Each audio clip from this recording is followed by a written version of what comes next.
A exposição bíblica de hoje não vai ser fácil de ser acompanhada por nós. Posso dizer que nós vamos nos deparar nessa noite com um festival de afirmações politicamente incorretas das Escrituras. É o tipo de mensagem que pessoas, especialmente de mentalidade pós-moderna, não gostam de ouvir. Nós vamos nos deparar com doutrinas que causam dificuldade até mesmo para alguns supostos cristãos que teimam em se recusar a pregar aquilo que a Bíblia ensina. Por conta disso, eu tenho sido levado à conclusão que poucas igrejas no nosso país suportariam, especialmente nos cultos de domingo à noite, uma exposição bíblica de livros inteiros das Sagradas Escrituras, com a Bíblia pautando o púlpito e o pregador perdendo a liberdade de evitar trazer para o púlpito o que choca, o que perturba, o que confronta e que pode fazer que dentro dessa cultura religiosa de mercado, membros de sua igreja procurem uma igreja do bairro ou de um outro lugar qualquer, a fim de que não tenham contato com o Deus real. Mas é nosso dever pregar a palavra de Deus, certos de que o que foi revelado é para nossa edificação e progresso na fé. E por isso, então, eu gostaria de, nessa noite, chamar a atenção de vocês para Efésios capítulo 2, de 1 a 3. A minha intenção, nessa noite, é de nós analisarmos apenas esses 3 versículos, que têm íntima relação com o final do capítulo 1. Esses versos foram registrados pelo apóstolo Paulo a fim de dar ênfase às verdades contidas nos versos finais do capítulo 1, quando o apóstolo Paulo diz assim, especialmente nos versos de 19 em diante, e qual a suprema grandeza do seu poder para com os que cremos, segundo a eficácia da força do seu poder, o qual exerceu ele em Cristo, ressuscitando dentre os mortos e fazendo sentar à sua direita nos lugares celestiais. Então você ouve uma declaração como essa e é levado a conjecturar. Mas por que foi necessário que Deus tivesse que usar do mesmo poder que ressuscitou a Jesus Cristo para me salvar? Se nós vemos a conversão como um mero verniz religioso, como simples moralidade, ou uma alteração na nossa programação dominical, nós não vamos entender a linguagem do final do capítulo 1. Para o apóstolo Paulo, a conversão de cada homem, de cada mulher,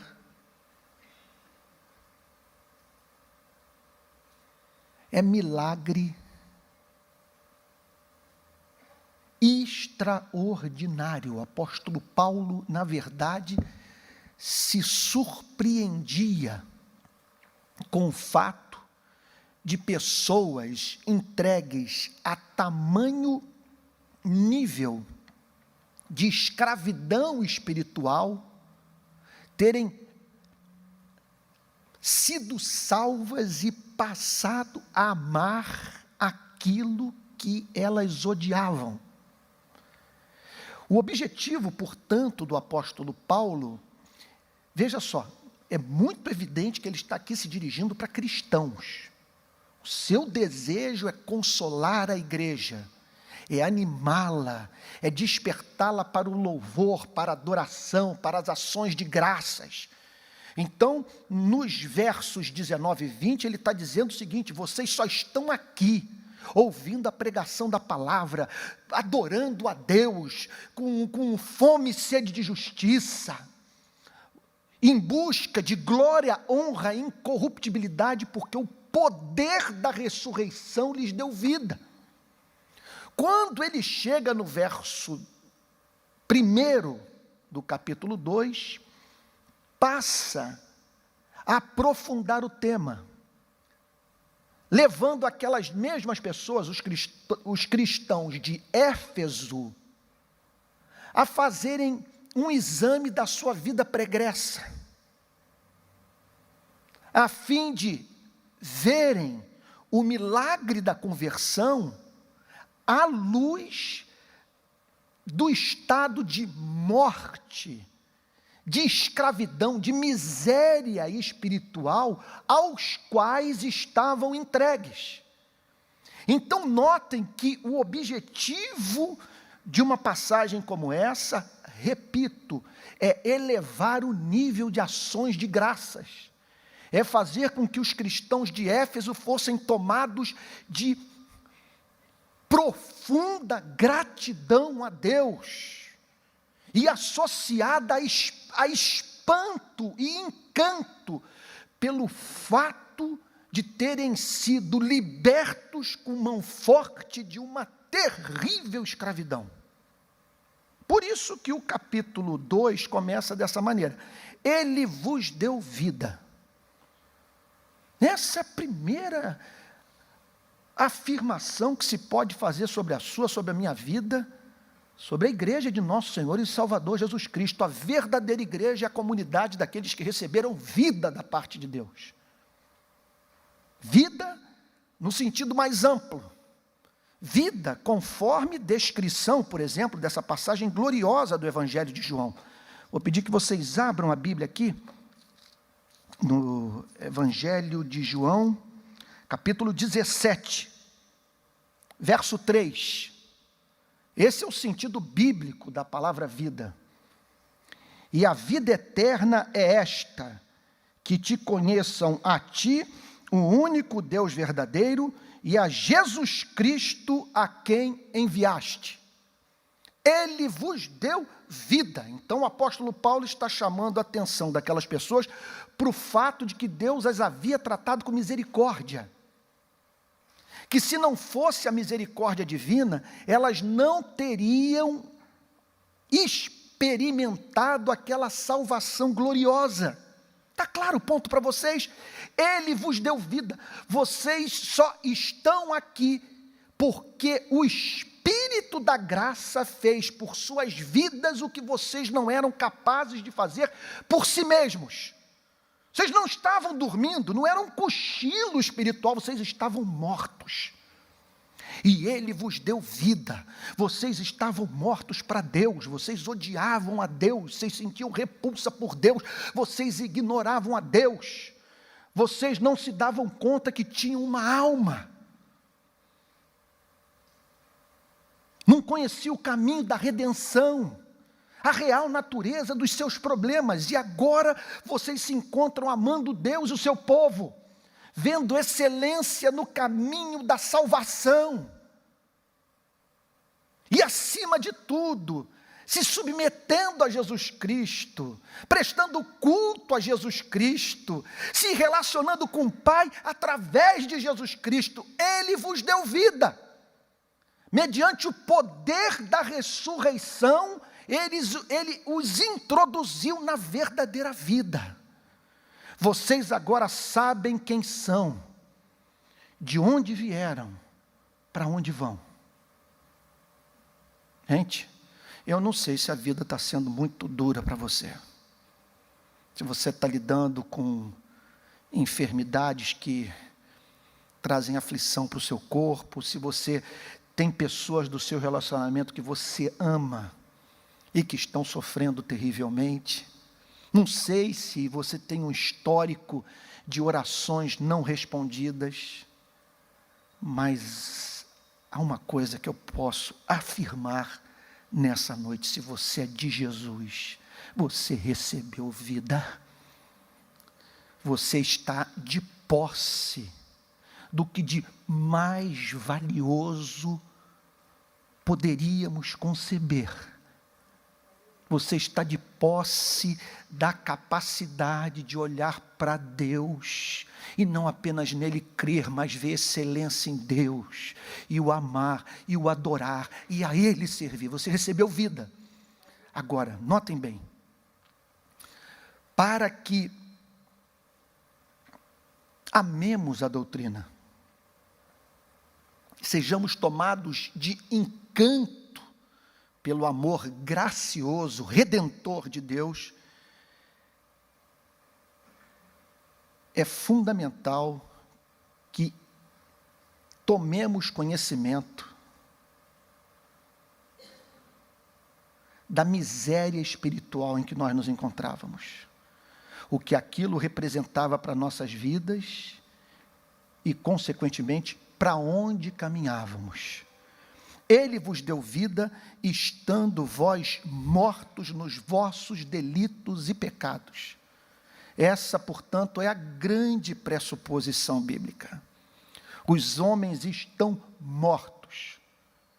Eles podem ter corpos fortes, saudáveis, podem ser famosos, intelectualmente brilhantes, mas todos aqueles que estão sem Cristo estão mortos, mortos para a verdadeira vida, de João 17:3. E estão mortos por causa dos seus delitos, das fronteiras que eles frequentemente cruzam em suas vidas, e mortos por conta do pecado, da decisão, do ato deliberado de errarem o alvo. Veja, que nós estamos aqui falando sobre o que é sério.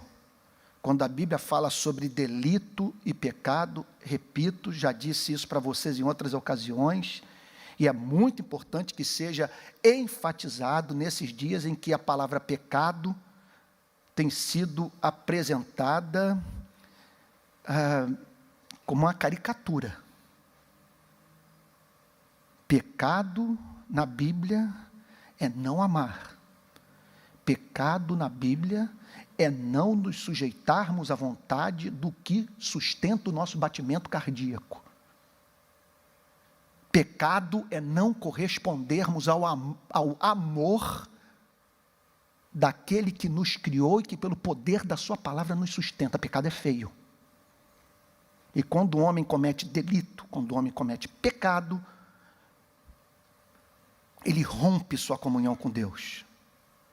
E o que o apóstolo Paulo está dizendo é que os cristãos de Éfeso foram encontrados pelos primeiros missionários enviados àquela cidade em estado de morte espiritual.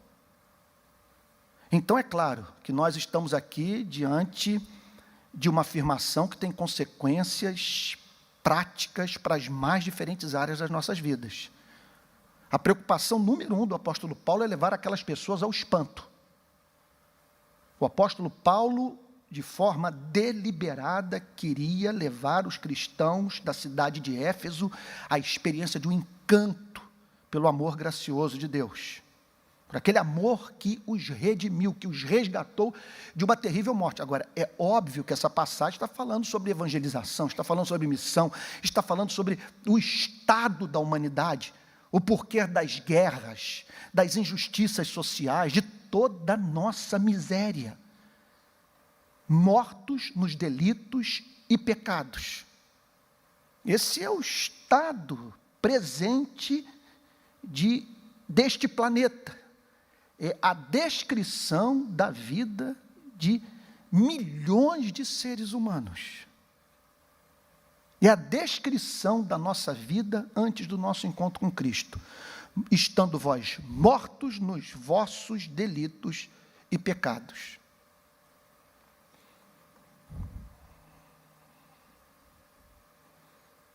O que significa, portanto, que a regeneração, aquela obra do Espírito, mediante a qual nós recebemos uma nova natureza, e os ouvidos, portanto, são abertos, e as escamas caem dos olhos, e o coração é transformado em coração de carne.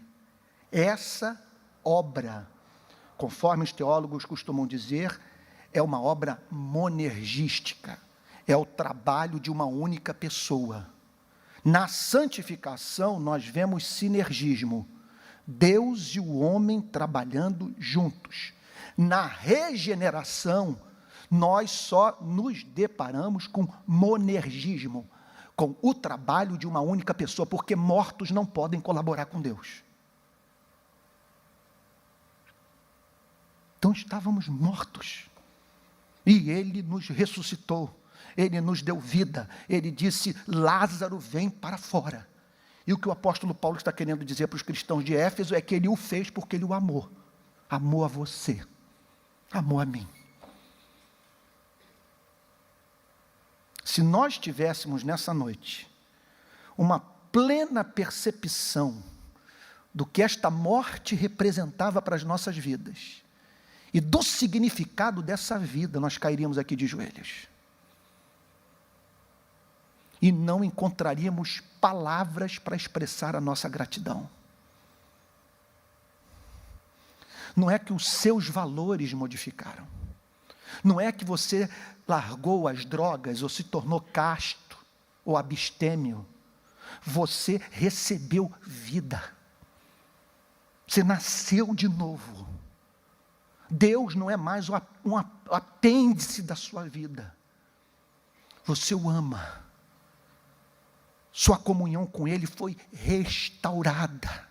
Você passou a ter novas ambições. Hoje, portanto, se encontrando em estado de busca por glória, repito, honra e incorruptibilidade. Só o poder de Deus para fazer isso pela vida de um homem. E isso se torna especialmente claro à luz dos versos 2 e 3 desse capítulo. Olha o que ele diz. Nos quais andastes outrora. O que ele está dizendo é o seguinte, o que nós vemos hoje do lado de fora da igreja,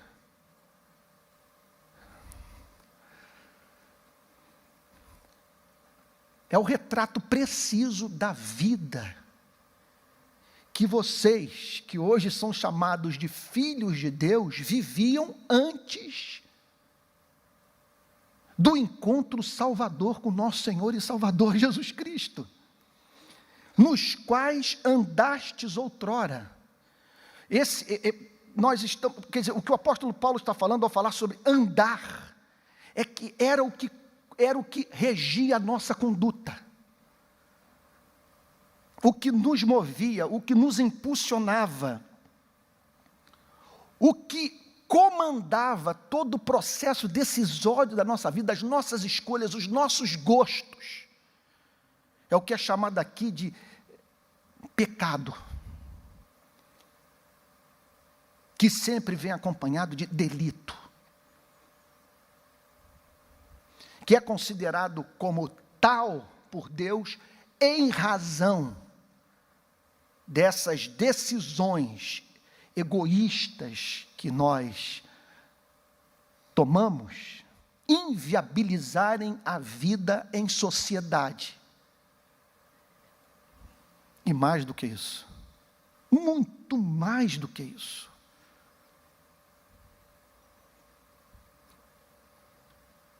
Representavam e representam uma forma de viver oposta à vida que o próprio Deus vive. A partir da parte B do verso 2, nós nos deparamos com algumas das doutrinas mais difíceis de serem digeridas pelo homem. Martin Lloyd Jones chega ao ponto de dizer, olha, essa mensagem deve ser proclamada pelo pregador, cuja tarefa principal não é tanto fazer com que a igreja a compreenda. Essa mensagem é para ser declarada, porque é a palavra de Deus. Ainda que ela vá de encontro ao senso comum. Segundo o curso deste mundo. Repito, não quero ser cansativo. O apóstolo Paulo está querendo levar os cristãos de Éfeso a experiência da mais profunda gratidão, em razão do fato deles terem se tornado libertos de uma terrível escravidão. Repito. Pois bem, a partir desse ponto do versículo 2, o apóstolo Paulo passa a descrever os níveis de escravidão das forças que nos marionetavam, que conduziam as nossas vidas, que determinavam até mesmo as nossas escolhas. Em primeiro lugar, ele menciona aqui, segundo o curso deste mundo. Mundo nada mais representa do que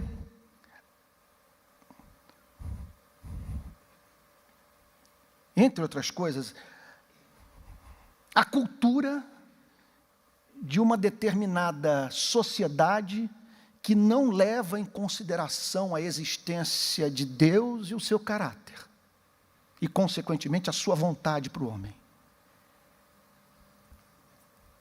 Curso deste mundo. Não há mínima dúvida que ele está falando aqui sobre filosofia. Ele está falando sobre uma forma de pensar. Está falando sobre uma cosmovisão. Uma cosmovisão que leva uma determinada sociedade a definir o que para ela deve ser considerado justo, belo e bom. E quando esta mesma sociedade define o que é justo, o que é belo e é bom, isso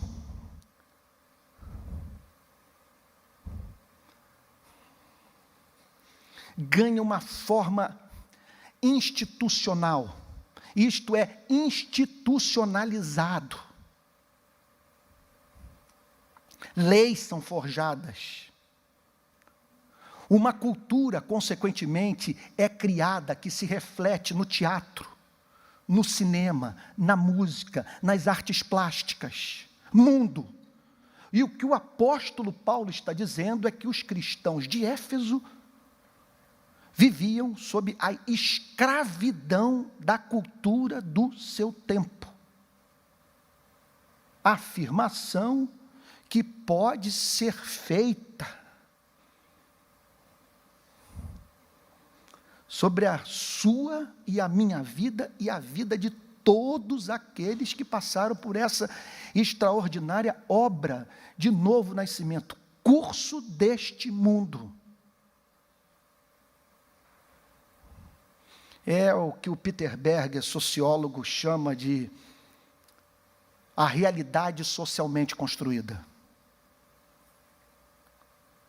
O mundo das instituições e com seus valores que o homem cria a fim de poder viver em sociedade. Peter Berger chega ao ponto de dizer que nós criamos uma realidade dentro da qual nós não podemos viver. Um mundo que inviabiliza a liberdade, inviabiliza a felicidade humana, o que levou Freud, consequentemente, a dizer no mal-estar da civilização, que nós estamos fadados, por vivermos em sociedade, muito obrigado, a experimentarmos esse desconforto, em razão do fato das nossas paixões militarem contra as leis, contra os costumes, contra a cultura, contra aquilo que vem para determinar o curso da nossa vida em oposição àquilo que nós amamos. É mais ou menos uma música do passado, eu não me lembro quem foi o autor, não é da minha época, que dizia algo mais ou menos assim: tudo que eu gosto é imoral, é ilegal ou engorda. Roberto Carlos, não é do meu tempo. Então, nos quais andastes outrora, segundo o curso deste mundo. O apóstolo Paulo, então, olhava para pessoas que se recusavam a tomar o caminho estreito que conduz à vida, por temerem perder a sua liberdade, como não conscientes do fato de que elas mesmas não viviam uma vida autêntica, que suas escolhas eram determinadas pelo jornal, pela sua revista favorita, pelo pensador que passou a pensar por ela. Meu Deus, o curso deste mundo, o que determina a forma como nós vestimos, como administramos o nosso tempo, como nós nos relacionamos uns com os outros, é algo assustador. O que levou um dos pais da sociologia, Durkheim, a falar sobre o suicídio socialmente provocado, de pessoas que dão cabo de sua própria vida em razão da cultura dentro da qual elas estão imersas. Em outras palavras, o que Durkheim está querendo dizer é o seguinte: se aquelas pessoas passassem por aquelas mesmas crises, mas numa outra cultura, elas não se matariam. Curso deste mundo. É o japonês que perde o emprego e perde, então, consequentemente, o desejo de viver. Curso deste mundo, cultura. E o apóstolo Paulo olhava para isso e dizia o seguinte: olha, só o poder do Cristo ressurreto para quebrar esse feitiço sobre a vida de vocês.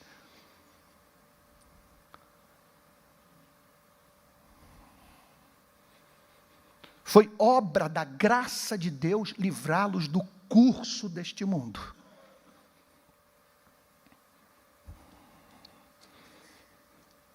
E em conexão a isso, segundo o príncipe da potestade do ar.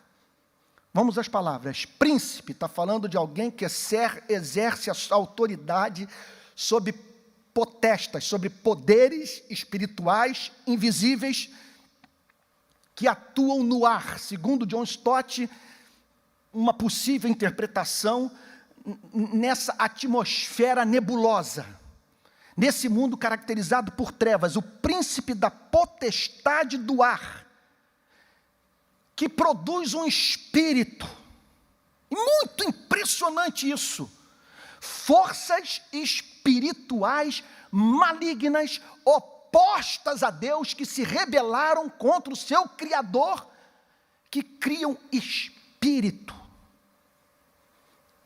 Meu Deus, isso é assustador, que cria uma predisposição de alma, que leva toda uma geração a se comportar de modo idêntico. Que coisa impressionante! E que trabalham em harmonia com o curso deste mundo.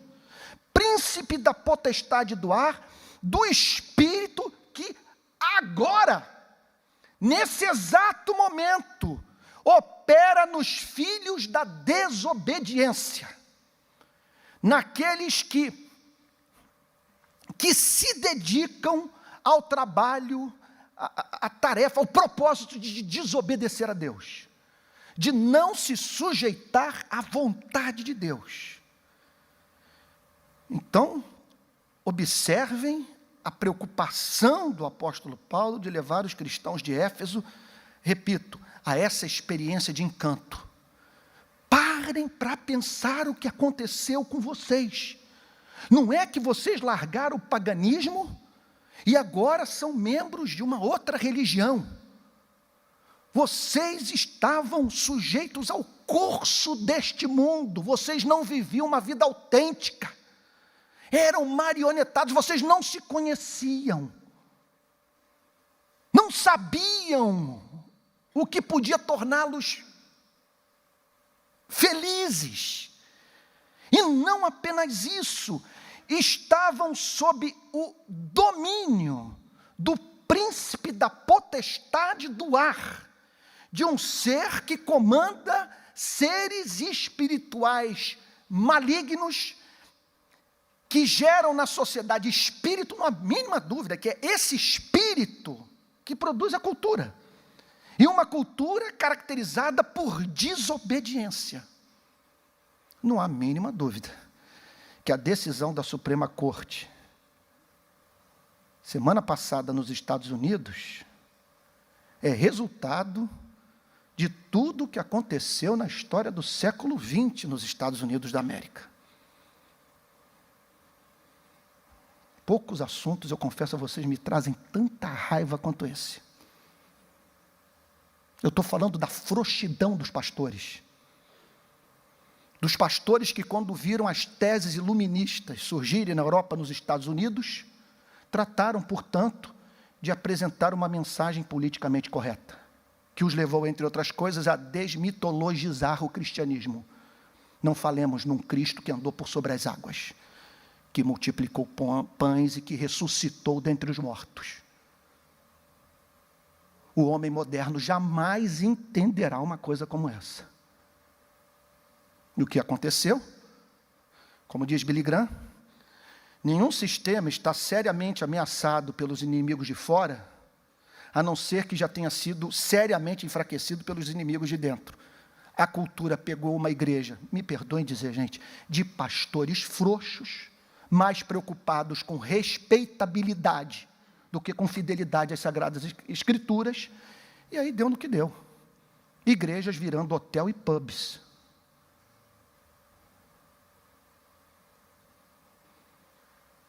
Consequentemente, esse espírito dominou as universidades americanas,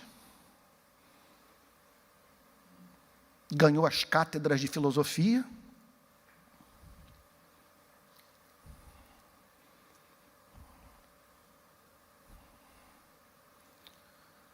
atingiu os cineastas, os músicos, teatrólogos, novelistas, e ao ganharem a cultura, deram ensejo a uma mudança histórica na lei do país, que levou pela primeira vez na história dos Estados Unidos a Suprema Corte a reconhecer como família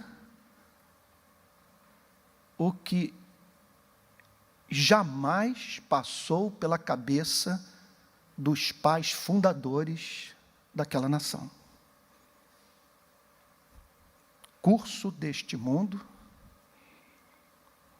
em conexão com o príncipe da potestade do ar, do espírito que agora atua nos filhos da desobediência. Verso 3. Entre os quais também todos nós andamos outrora. Então ele está trazendo a lembrança dos efésios, o nível de escravidão no qual se encontravam, e não apenas isso, o tipo de vida detestável que eles viviam, sujeitos à cultura do seu tempo,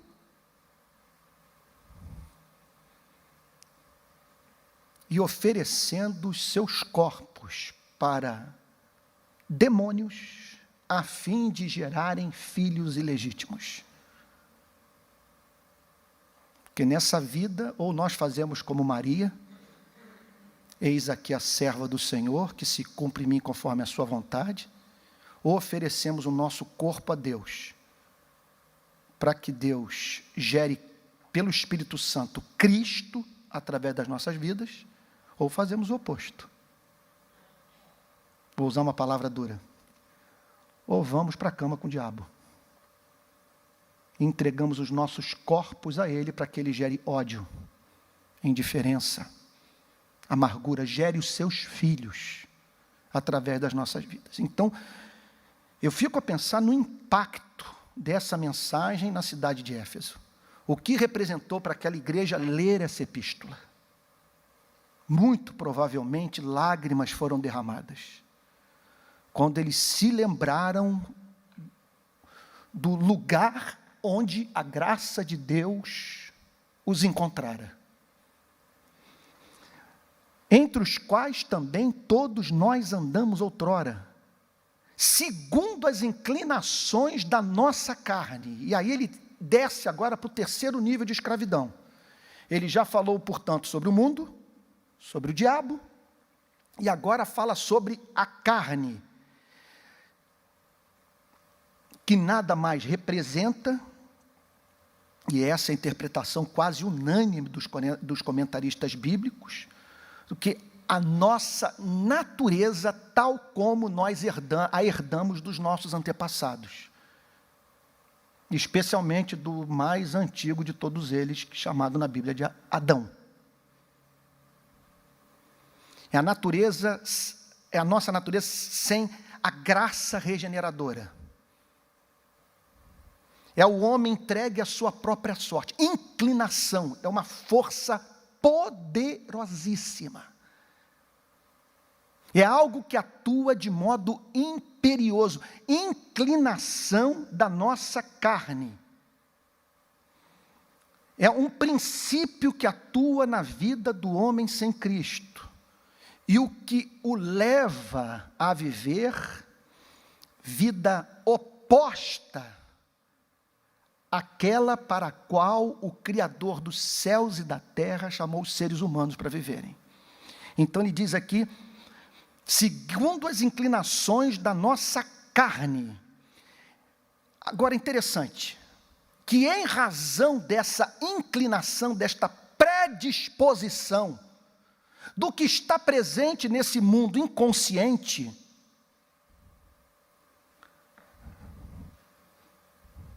duas consequências inevitáveis se seguem. Ele diz assim, fazendo a vontade da carne e dos pensamentos. Muito provavelmente, essa é a opinião de Martyn Lloyd-Jones, a palavra carne aqui, que é usada duas vezes, não tem o mesmo significado. Quando ele a menciona pela primeira vez, ele está falando sobre carne no sentido mais amplo, desse princípio que atua nas nossas vidas e que nos leva a viver como se nós não tivéssemos alma, como se pudéssemos prescindir de Deus, como se a morte não fosse um fato, e a eternidade algo que tivéssemos que encarar um dia. Carne. Agora, esse princípio, essa inclinação vai atuar na nossa carne, no nosso corpo. Vai atuar nos nossos instintos. Vai pegar aquilo que é bom, sexo, sono, fome, sede. Que mais? Desejo de ser atraente, de se tornar bonito, que em si não é pecado, mas faz com que esses instintos, com que esses desejos que têm a ver com o nosso corpo, assumam o controle da nossa vida. Aí o sono vira preguiça, a fome, glutonaria, o desejo de cumprir o seu papel social, sabe, de modo apresentável, se transforma em vaidade. E você passa a gastar mais dinheiro com cremes do que com comentários bíblicos.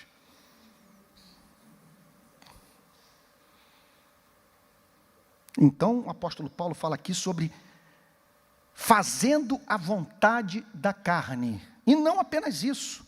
E dos pensamentos. Então, ele está falando de níveis diferentes de escravidão. Vejam que a carne está por trás disso tudo. Aquela propensão a nos comportarmos como Adão. A propensão a chamarmos Deus de arbitrário. De sermos levados a crer que Ele não vai cumprir o que disse que faria caso transgredíssemos a sua lei. A perda da gratidão, do elemento de ações de graça, de louvor, de desejo de se submeter a um ser amável. A carne então vai levar a cada um de nós a esse desarranjo que atinge a forma como nós nos relacionamos com o nosso corpo. A carne é fraca. E vai envolver até o mundo mental, o que inclui aqui a nossa vida emocional.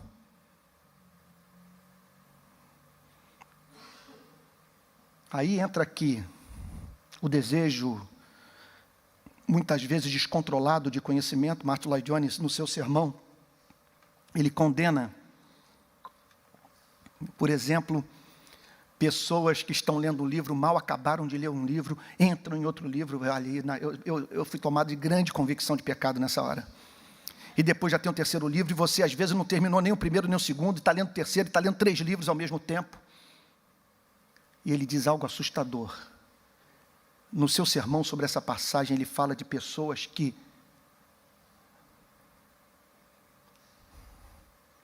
deixaram de pensar e passaram apenas a ler.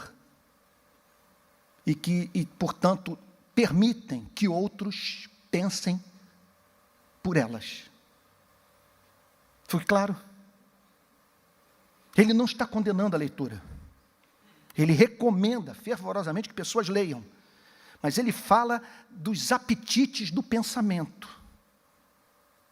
O desejo de ser reconhecido como culto. Por exemplo, de você começar uma discussão só para mostrar sua habilidade intelectual. Não há interesse pela verdade. Você só quer esmagar o seu opositor.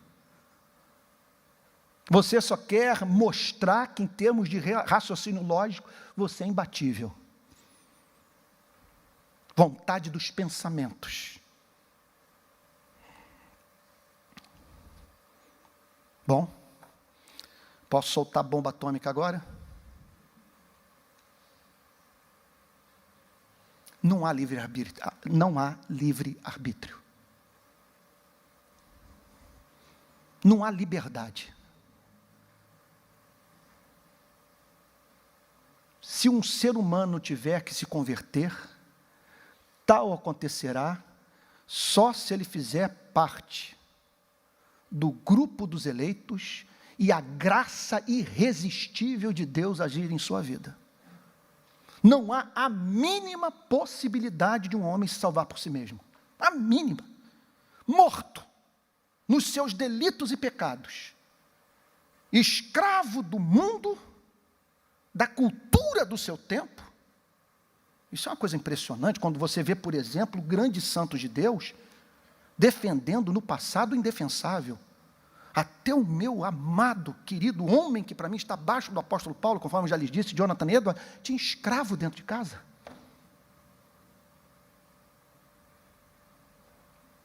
Meu Deus! Lutero apoiando o massacre de camponeses. Como explicar uma coisa como essa?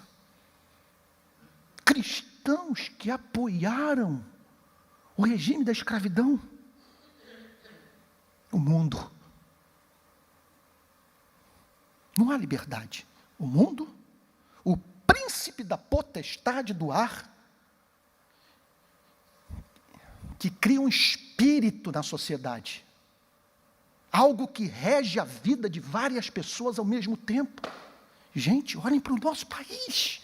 Há um espírito que rege o nosso comportamento. Agora mesmo acabei de ler esse livraço, li 2 vezes, Brasil, uma biografia de uma antropóloga, de uma socióloga, uma da USP e outra do FMG. Livraço. E elas dizendo o seguinte: veja como que o regime da escravidão, a cultura que ele produziu, está presente nos nossos dias. Olhem para o sistema penitenciário, o sistema prisional. Ele tem cor. Olha para a nossa miséria também tem cor.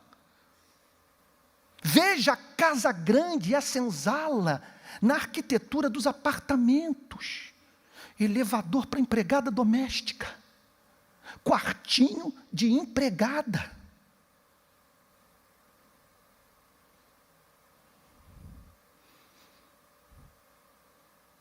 É a brasileira dentro de casa, me perdoe dizer, o brasileiro também pode estar incluído nisso perfeitamente.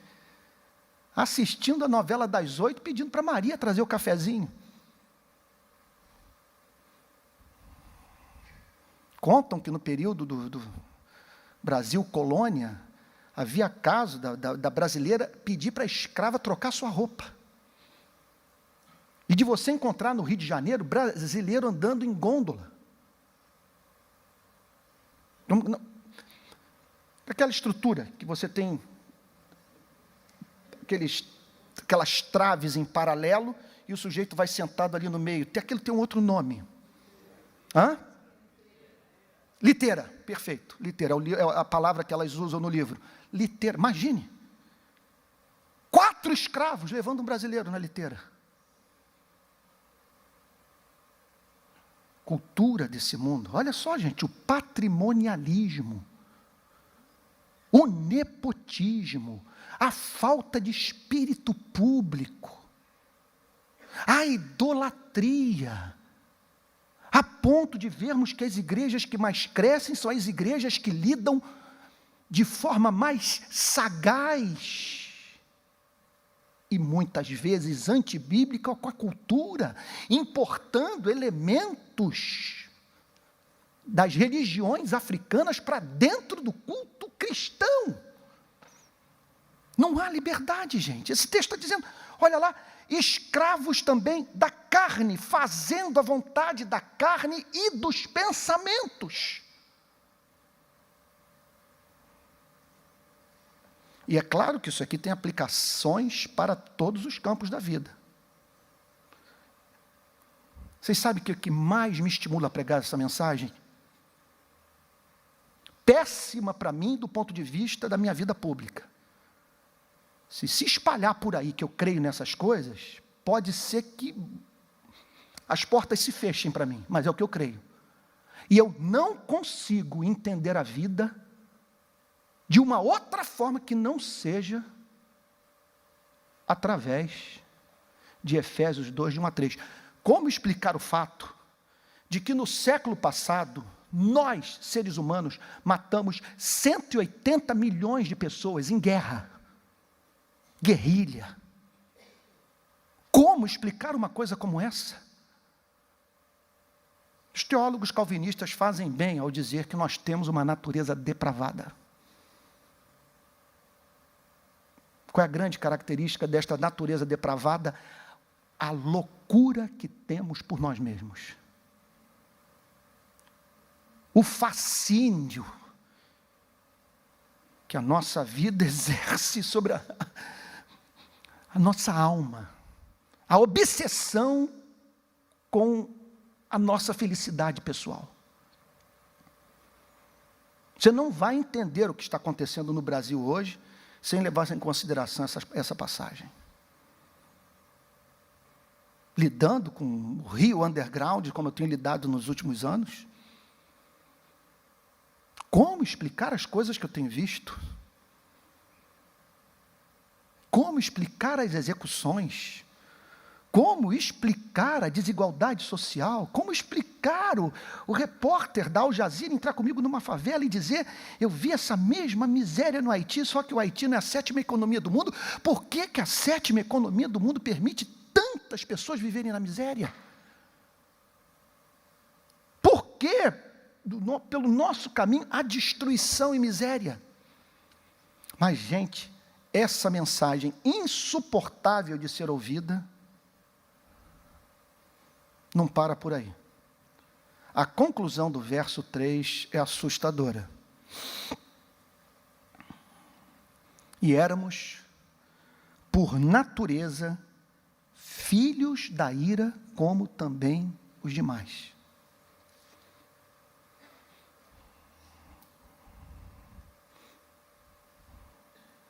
Eu não sei, tenho conversado muito com o pastor Tel sobre isso. Às vezes, outro dia nós chegamos a essa conclusão, que a impressão que nós temos é que se nós pastores não fizermos um combo nas nossas pregações, as pessoas vão embora da igreja. Porque vocês vejam o que está acontecendo nessa noite de segunda-feira. A Bíblia pautou a minha pregação. Eu não tive opção de escolher um texto mais suave. Tudo é ofensivo. Tudo é humilhante. A impressão que dá é que se você não mesclar com estes textos aqueles outros que até ateu gosta de ouvir, você não tem uma igreja no domingo. As pessoas vão sair correndo, não vão ter... O cristianismo das Escrituras é insuportável para grande parte dos membros das nossas igrejas. E aqui está uma afirmação que não tem como se fazer presente num culto caracterizado por pregações de autoajuda. Éramos, por natureza, filhos da ira, como também os demais. Olhe para os que estão do lado de fora. Eles vivem uma vida detestável aos olhos de Deus, e Deus faz oposição a eles, e assim vocês viviam. E quando ele fala por natureza, está falando por nascimento. E aqui uma das doutrinas mais difíceis do homem moderno de digerir, e muitos crentes não conseguem lidar com ela. A doutrina do pecado original. Da Bíblia ensinar que o pecado de Adão foi imputado a nós. Que nós pecamos com Adão. Doutrina claramente ensinada pelo apóstolo Paulo, especialmente no capítulo 5 da carta aos Romanos. Quando ele diz, nós não celebramos que a justiça de Cristo foi imputada a nós, e que nós recebemos a justiça imputada pela fé, pois a mesma Bíblia que ensina a doutrina da justificação imputada, ensina a doutrina do pecado imputado. Nós pecamos em Adão. E nós herdamos, me perdoem, olha aí a preocupação de usar de eufemismo, nós herdamos uma natureza depravada. E eu concordo com J.K. Chesterton quando ele diz, essa é a única doutrina bíblica. Não chegaria a tanto, mas entendo o que ele está dizendo. Que é empiricamente comprovável. Gente, por que nós precisamos de delegacias? Por que precisamos de promotores, de juízes, de ministério público? Por que quando no período das luzes, os homens trataram de conceber o modelo de sociedade, tiveram que falar em termos de monopólio do uso da força por parte do Estado. E que se você não tiver um árbitro, e quem faça a justiça ser imposta, você não tem sociedade. Porque nós precisamos desses elementos de coerção. O calvinismo não tem vergonha de dizer, porque herdamos uma natureza viciada. Porque somos por natureza. Ou seja, aquilo que nos move desde o nascimento, atrai a ira de Deus, que não é o descontrole de um ser irascível, que pune em razão da prática do insignificante. É a oposição de Deus àquilo que não se harmoniza ao seu caráter. Isso faz todo sentido. Éramos por natureza filhos da ira. O que o apóstolo Paulo está dizendo para os Efésios é que agora vocês não se encontram mais sob a ira de Deus. Deus os vê através do Filho de Jesus Cristo. A justiça dele foi imputada a vocês. Vocês receberam vida. Vocês estão em comunhão com o Pai através de Cristo. E Deus lida com vocês como se jamais vocês tivessem pecado.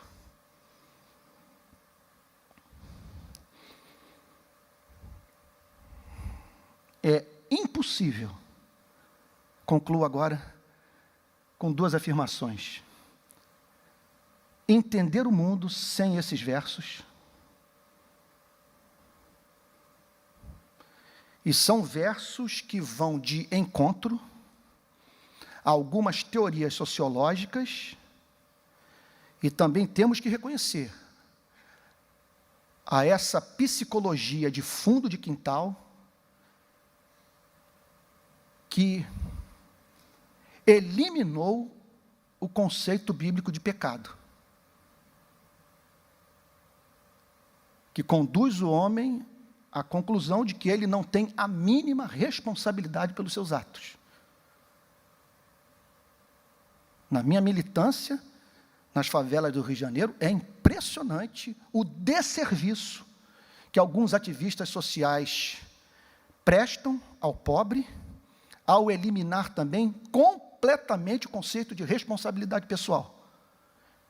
Porque eles partem de uma premissa religiosa que não tem como ser defendida cientificamente, que o homem nasce bom, que o homem é bom por natureza, que o meio que o corrompe. Aí a gente faz a seguinte pergunta: mas quem produz o meio? Por que temos as estruturas de opressão? É óbvio que elas atuam sobre o homem. É óbvio que a desigualdade se funciona como obstetra da maldade. Mas quem produz a desigualdade? Quem faz com que o homem seja lobo do homem? Se nós não pregarmos assim,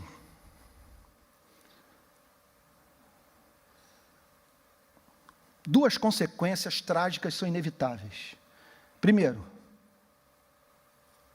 os membros das nossas igrejas não vão conseguir interpretar os fatos da vida.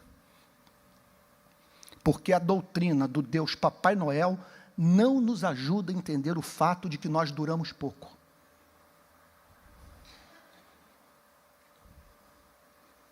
E que esse mundo não foi designado para nos fazer felizes. E mais um ponto. Se nós não pregarmos essas doutrinas, nós não vamos encontrar no domingo, jamais, uma igreja adorando a Deus em espírito e verdade, movida pela mais profunda gratidão. Porque a nossa gratidão a Deus é proporcional ao nosso entendimento do pecado. E o nosso culto, em razão dessa misericórdia que nos alcançou e nos salvou, é proporcional à visão que temos do estado de miséria em que nós nos encontrávamos. Se resgatarmos essas doutrinas do calvinismo puro, do agostinianismo puro, do cristianismo puro, nós vamos cessar com manipulação nos nossos cultos, nós vamos depender mais da graça de Deus, nós vamos perder o romantismo quando sentarmos para falar sobre políticas públicas e o papel da educação na sociedade. Vamos continuar defendendo ambas as coisas, que o Estado tem que implementar políticas públicas que diminuam a desigualdade, que a educação é essencial. Mas, gente, Paulo Freire não lida com o mundo, com a carne e com o diabo. Remédio para isso, só o Evangelho de Jesus Cristo, que nos levará, portanto, a ser mais apaixonados por evangelização, mais comprometidos com a obra missionária, mais realistas, mas ao mesmo tempo esperançosos, porque Ele pode dar vida àqueles que estão mortos nos seus delitos e pecados e livrá-los do mundo da carne e do diabo. Amém. Que Deus abençoe muito, em nome de Jesus. Alguma dúvida? Talvez você esteja aí, mas pastor, o senhor falou que o homem perdeu o livre-arbítrio. Não estou dizendo, essa afirmação do calvinismo clássico, que o homem perdeu a liberdade de fazer o que quer. O que o homem não consegue mais é escolher Deus. Ele não consegue mais fazer o bem para a glória de Deus.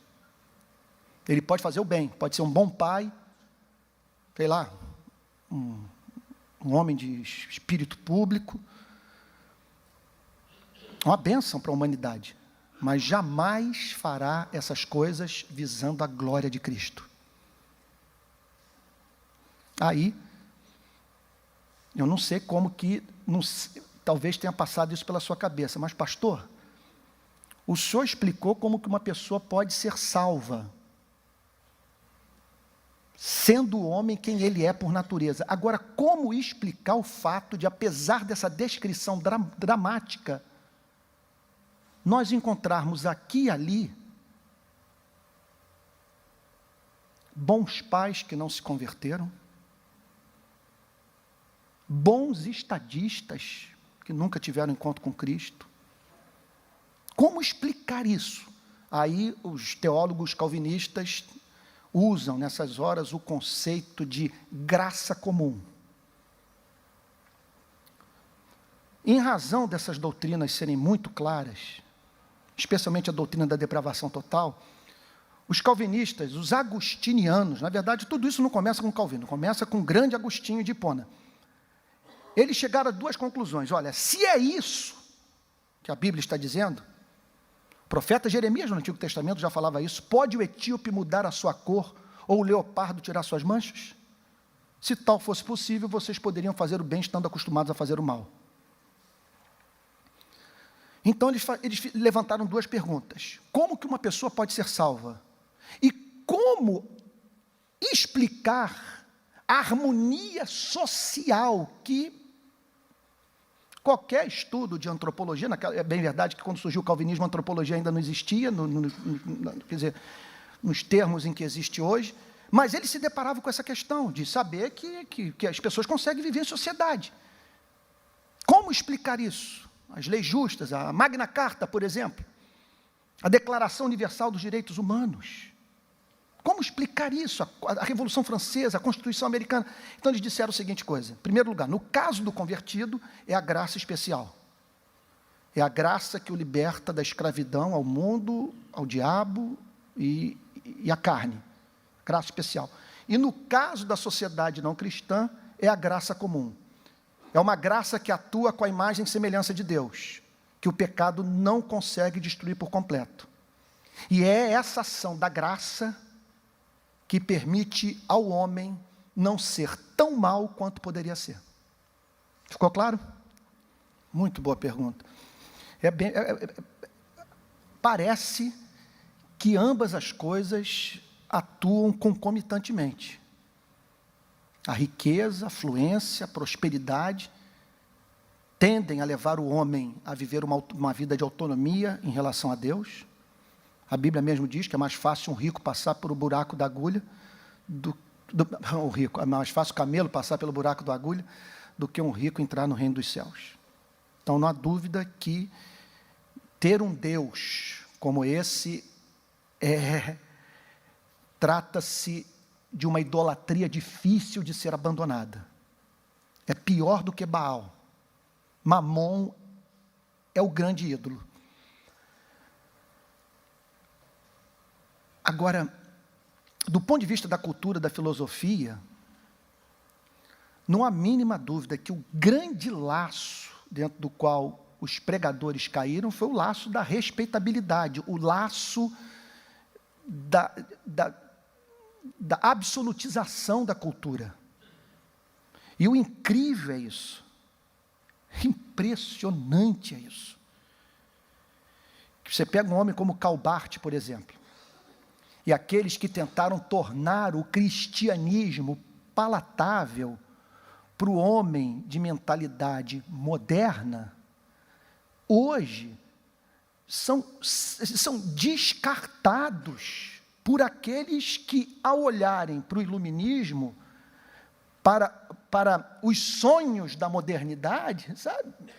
Quer dizer, chegaram à conclusão que se tratava de um sonho infundado, que não havia base científica para aquela cultura cientificista, que a razão não era capaz nem de levar o homem a entender a vida, a desenvolver aquilo que eles chamam de metanarrativa, uma cosmovisão, uma filosofia toda abrangente, e nem de gerar um mundo justo.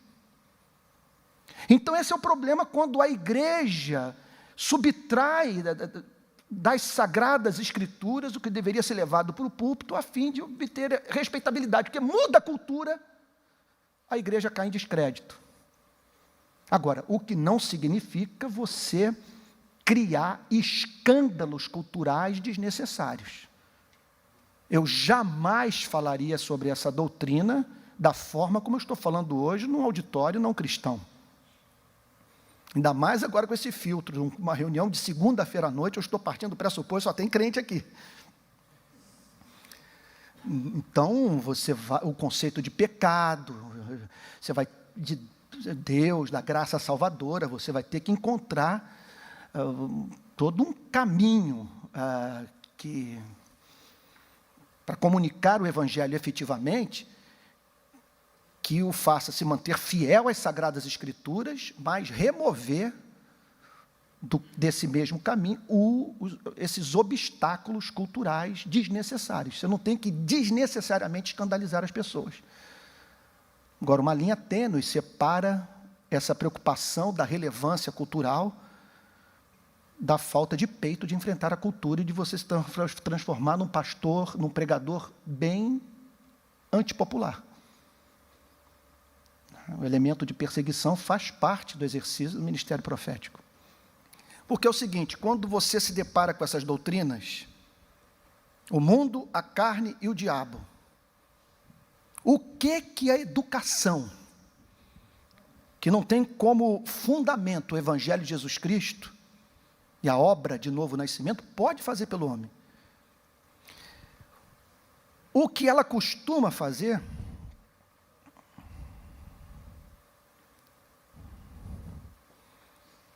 e isso pode acontecer, é tornar o homem um bom cidadão, mas jamais para a glória de Deus, e jamais com esta mesma sociedade prescindindo do elemento de coerção. Por melhor que seja a educação, é inimaginável uma sociedade sem juízes, delegacias e policiais e assim por diante. Você está entendendo? Eu penso o seguinte, que levar a sério essas doutrinas não nos impede de lutar por essa educação que impede o homem de ser tão mal quanto poderia ser, mas elimina todo o romantismo. Porque você sabe, você parte do pressuposto que o homem nasce com uma natureza de bode, que há alguma coisa que nos impulsiona para as guerras. É uma coisa impressionante. E o cristianismo tem afirmado isso há 2000 anos.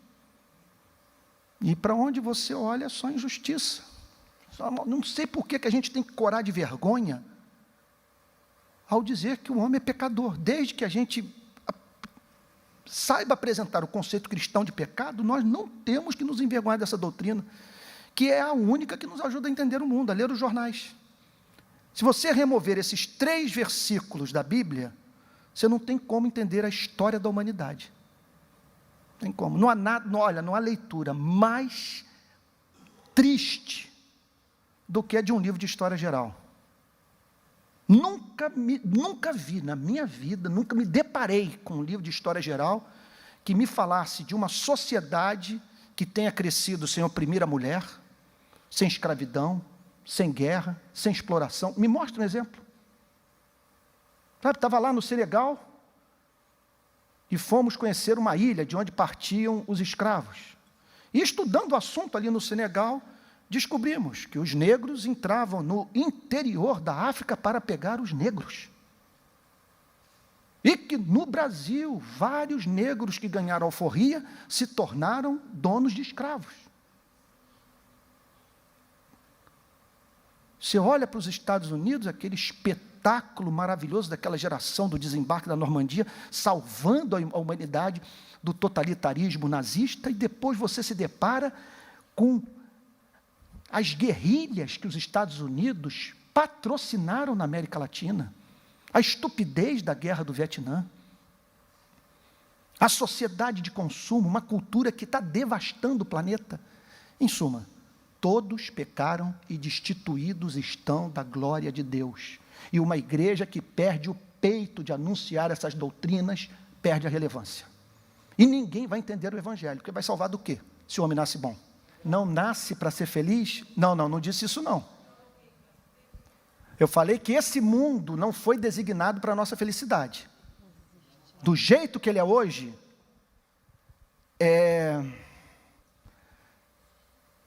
não é o jardim dentro do qual Deus colocou os nossos pais. E não dá para viver fora desse jardim. Hoje não é um jardim. Se tornou uma monstruosidade, um lugar. A Bíblia chega ao ponto de dizer que nós estamos, Romanos 8, estamos na ponta dos pés, olhando para a linha do horizonte para ver se Jesus volta, e que Ele volte logo.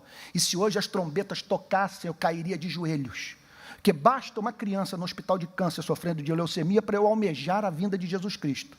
Agora, quando eu penso nesse espetáculo de horror, de miséria, de loucura, anseio todos os dias pelo retorno de Jesus, todos os dias, enfim, gostaria muito que o mundo acabasse logo.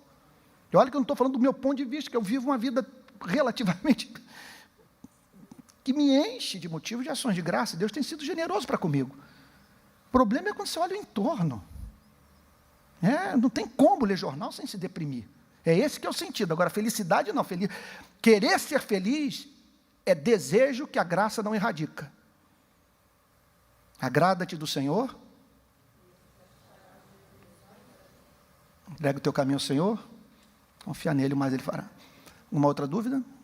Outra questão? Pastor, eu queria perguntar, que tem uma dúvida, porque nesses últimos meses que estamos aqui tendo essa aula, vejo que você cita muito o Agostinho de Hipona.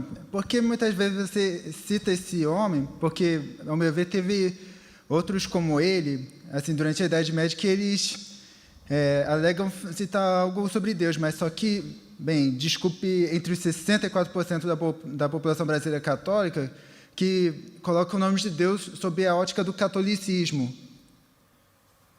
Não, o Agostinho, você tem uma ideia, a influência dele no protestantismo é tamanha. Se você pegar os sermões de Lutero e de Calvino, o tempo inteiro eles estão tentando mostrar que eles são agostinianos. Esse aí é um pilar, provavelmente Agostinho, Calvino, Edward são os grandes gênios da história do cristianismo, são insuperáveis. E Agostinho tem uma coisa, todos foram beber nele. A teologia de Agostinho é absolutamente original, exceção do fato que ele trabalhou em cima de Paulo. Mas a sistematização do pensamento de Paulo foi uma coisa de gênio que ele fez. Pois não, querido, pois não, Fernando? Se eu entendi, quando você falou a respeito do livre-arbítrio, eu entendi que nós somos praticamente compelidos, como cristãos, a crer no plano da salvação. O que eu quero perguntar para você é o seguinte, e aí você falou também a respeito de eleição, e isso remete à predestinação.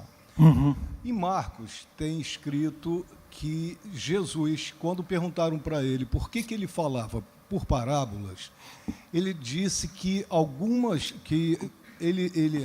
pessoas, se ouvissem a verdade, iriam se converter e seriam salvas.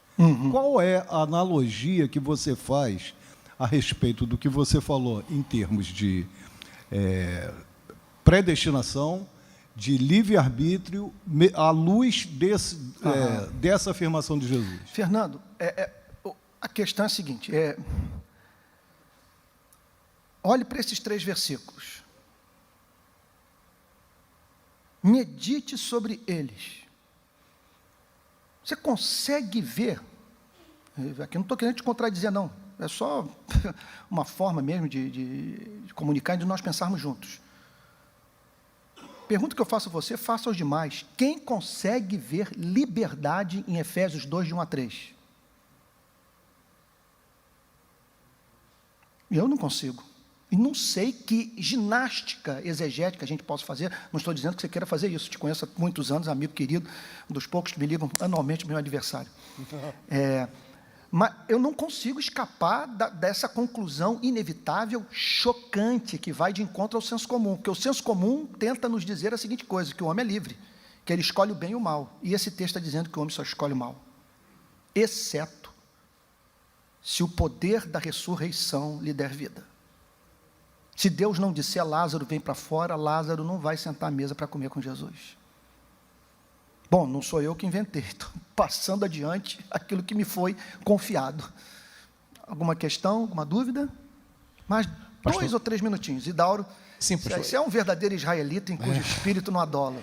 Tentei localizar aqui de todo jeito o novo livro do Luiz Felipe Pondé, mas não consegui, onde no livro ele fala exatamente sobre o que o irmão comentou, sobre a questão de que a derrota da teologia começa no início do século XX, quando os teólogos, ele usa esse termo, com vergonha da teologia, começaram a fazer concessões à filosofia, à sociologia, à psicologia, à psicanálise, e ao invés de tentar extrair o que de melhor essas ciências humanas tinham para oferecer, começaram a fazer concessões. Isso. E a ponto de trocar o discurso teológico por pela metanarrativa dessas ciências.